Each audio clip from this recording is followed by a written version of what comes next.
Hello, welcome, and thanks for joining us on this edition of News 2. I'm Sandra Gumansing. As the United States goes through hiccups while transitioning to a health insurance exchange system, the local government is experiencing somewhat a similar problem as it tries to move its supplemental insurance coverage from Cigna to United Healthcare. And these problems largely affect post-65 retirees. News 2's April Knight has details. The government's transition from Cigna to United Healthcare has given rise to some complications for retirees' coverage. One problem in particular was this: 189 post-65 retirees did not enroll in Medicare Part B. Post-65 retirees who did not opt into Medicare Part B when they were supposed to, and that is denying them access into the Medicare supplemental plan that is being offered by United Healthcare. And now that it's time to transition to United Healthcare that requires Part B enrollment, these unenrolled 189 were in danger of a lapse in their supplemental coverage. On October 16th, the governor criticized the insurance board for not having a plan in place to temporarily maintain supplemental coverage for the 189. The following day, the insurance board called the governor's release misinformation, saying they did have a plan. Our press release, it was based on fact at the time that we had, and it's only after our press release that the Health Insurance Board made that decision on Thursday. As of now, the 189 retirees will have temporary Cigna coverage until November 30th, a transitional United Healthcare plan from December 1st to June 30th, and in July 2014, they'll be officially migrated to the new United Healthcare plans. So supplemental coverage for the 189 seems to have been taken care of, but now the Division of Personnel is facing a bigger problem with a tighter deadline. We have about 530 retirees that live on the United States mainland that, unlike the Virgin Islands, we could not auto-enroll them into Plan N due to federal guidelines and different state statutes. The Division of Personnel has been trying to reach these 530 with little success, and if the retirees don't pick a United Healthcare plan in 6 days, they might lose supplemental coverage starting November 1st, and the Health Insurance Board has not announced a plan for that problem yet. April Knight for News 2. The Division of Personnel assures the public that everything that can be done is being done. Off-island retirees can call United at 1-866-832-9517. That's 1-866-832-9517 for more information. Police on St. Croix are investigating 2 unrelated cases, a first-degree robbery and a second-degree arson. The arson occurred in Area Diaz Heights housing community, and the robbery occurred in Mount Pleasant and Frederickstead. Police were called along with the fire department and emergency medical technicians to a reported car fire just a few minutes after 11 p.m. on October 20th. Police say the vehicle was a red Ford pickup truck. Firefighters on the scene said the fire seemed to be intentionally set. The owner of the vehicle did not identify themselves at the scene. No injuries were reported. In another case, on October 19th, a man told police he was robbed a few minutes before midnight near the Coconuts Bar in the Paradise area. The victim said he and a friend were standing outside the bar when 2 masked men approached them and said, "Give me everything." One victim told the suspect they did not have anything while handing them $2. The suspects then fled the area and fired at least 2 shots into the air. The victim said the suspects were wearing all black clothing and black masks. They were both about 5'6" tall and an average weight.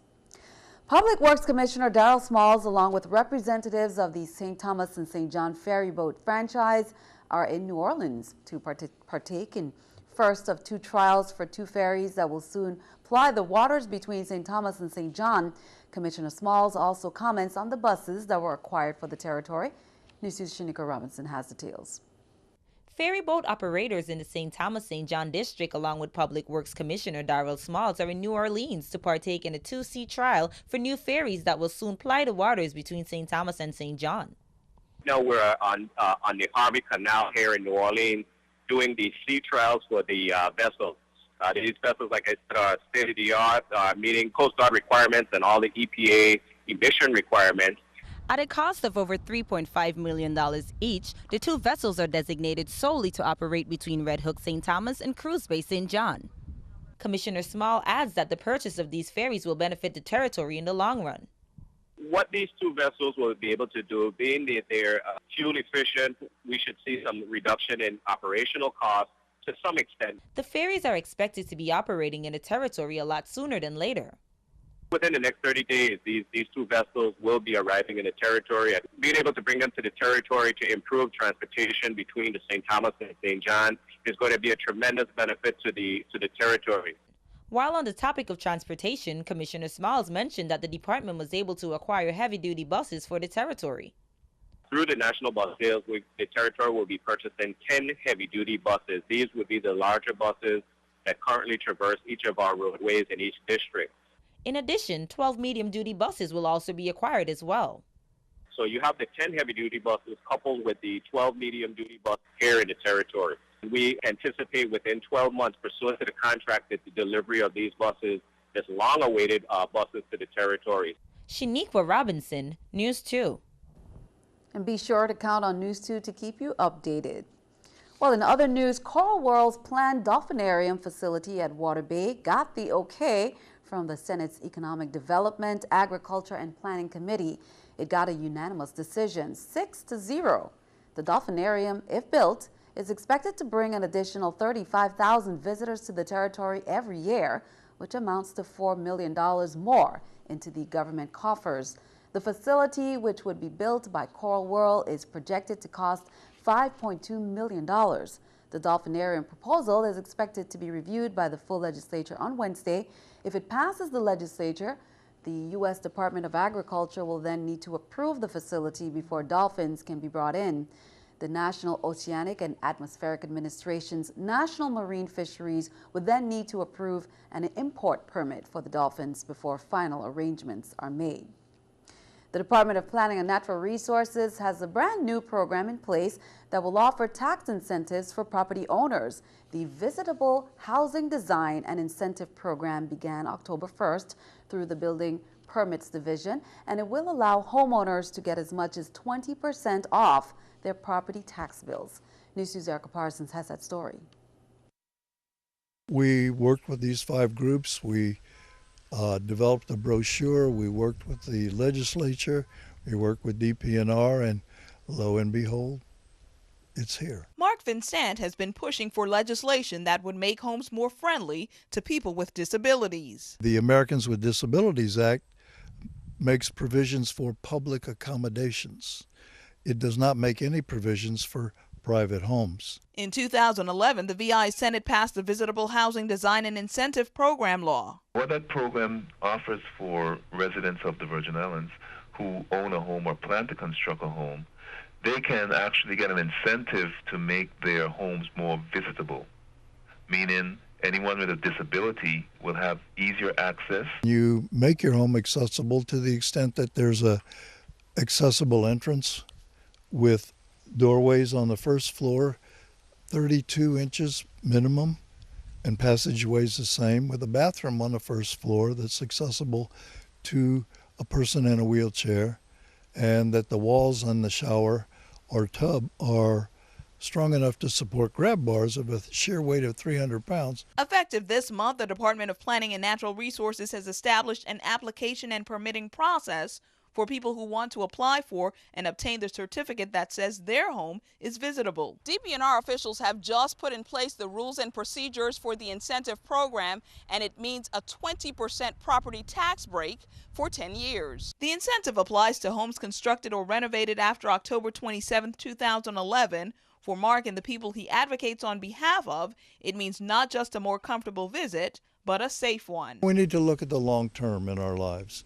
When we're young and we earn money and finally get to the place where we might be able to build or buy a house, we want to make sure that we can stay in that house.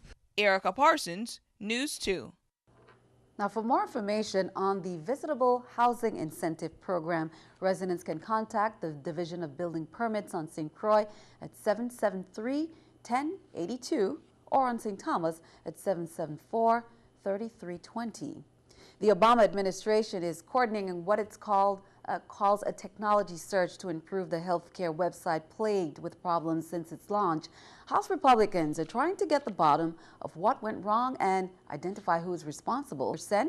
Apple unveiled its latest iPads in San Francisco today. The company will likely roll out remodeled versions of its standard size and mini iPads. Some analysts expect the new standard size iPad will be thinner and lighter. This is the New York Stock Exchange with Scotiabank Stock Market Watch. Everything up. The Dow 75, NASDAQ 9, S&P 10. Coming up on NEWS2, St. Croix joined more than 300 countries around the world in recognition of World Food Day. On Sunday, UVI hosted their annual World Food event with a food drive. We'll be right back.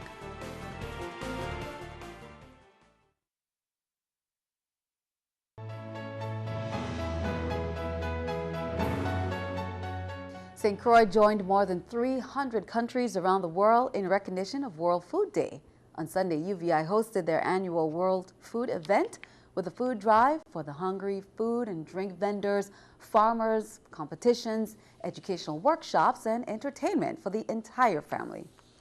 Food is very important to not only us but the community as well, especially with our local vendors. We must come out and support them because they put a lot of love and hard work into their products, and it's very healthy. And it's also to promote everyone to see the seriousness of the hunger that's going on here, not only here but around the world. It's a day where we take stock of those who are not as fortunate as us to have an abundance of food.